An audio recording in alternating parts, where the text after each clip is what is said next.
Gusto niyo po bang malaman ang pinakamakapangyarihang dasal? Do you want to know the most powerful prayer? Hindi niyo po ba napansin na marami sa atin nagdarasal, pero napakadalas hindi sinasagot ng Diyos ang ating hinihiling? It is maybe you are not praying the most powerful prayer. Napakarami nating alam na dasal. Napakarami nating dinadasal na panalangin. But there is one very powerful prayer that we should say. At ano po yung pinakamalakas na panalangin? Ang tawag po nila dito ay the Jesus Prayer. Remember that. And how do you say the Jesus Prayer?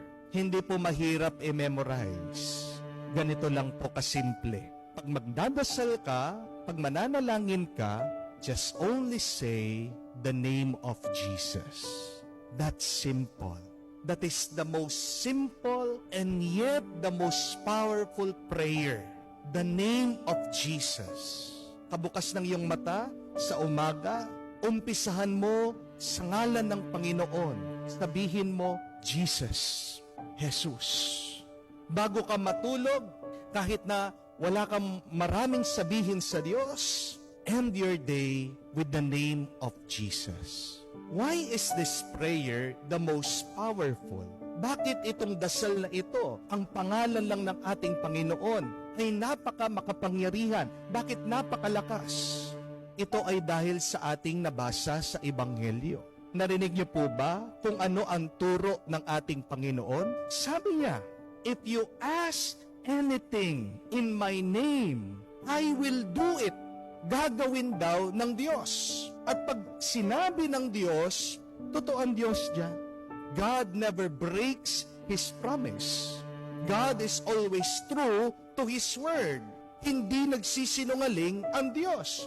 Kung nagsisinungaling ang Diyos, bakit Diyos pa siya? Kung hindi totoo ang Diyos sa Kanyang salita, bakit pa tayo maniniwala sa Kanya? Di po ba? So kung sinabi ni Jesus, kung tinuro ng ating Panginoon, anuman ang hilingin niyo sa aking ngalan, ipagkakaloob ko sa inyo, bakit hindi natin hilingin sa pangalan ng Panginoon? This is the reason why His name is the most powerful prayer. Kailangan nandoon ang pangalan ng kanyang anak. Bakit? Kasi anak niya. Hindi mapagkakait ng ama anuman ang hihilingin ng anak. Amen? Bakit minsan hindi tayo pinapakinggan ng ama? Dahil makasalanan tayo. Dahil may pagkukulang tayo sa Diyos. Pero pag narinig ng ama na hinihiling natin ito sa ngalan ng kanyang anak, dahil ang kanyang anak perpekto, dahil ang kanyang anak mabuti, dahil si Jesus ay banal, hindi ito ipagkakait sa atin ng Diyos. Kaya nga, say the name of Jesus in front of your problems. Napakarami po nagme-message sa akin. Sabi, Father, ang tagal ko nang nagdarasal. Bakit walang nangyayari? Baka nagdarasal ka lang, humihiling ka, pero hindi mo sinasama ang pangalan ng ating Panginoon. Paano ka ba nagdarasal? Baka hiling ka lang ng hiling. End your prayer. Say, through Christ our Lord. Hindi niyo po ba napansin ganyan tayo nagdarasal? Through Jesus Christ our Lord. Sa pamamagitan lang niya. Kaya nga sabi ni Jesus, ako ang pintuan.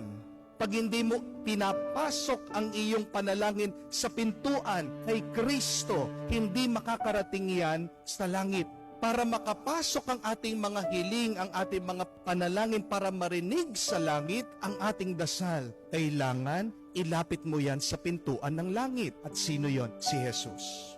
That is why it is very important. Once again, I remind you, as you pray, say the name of Jesus.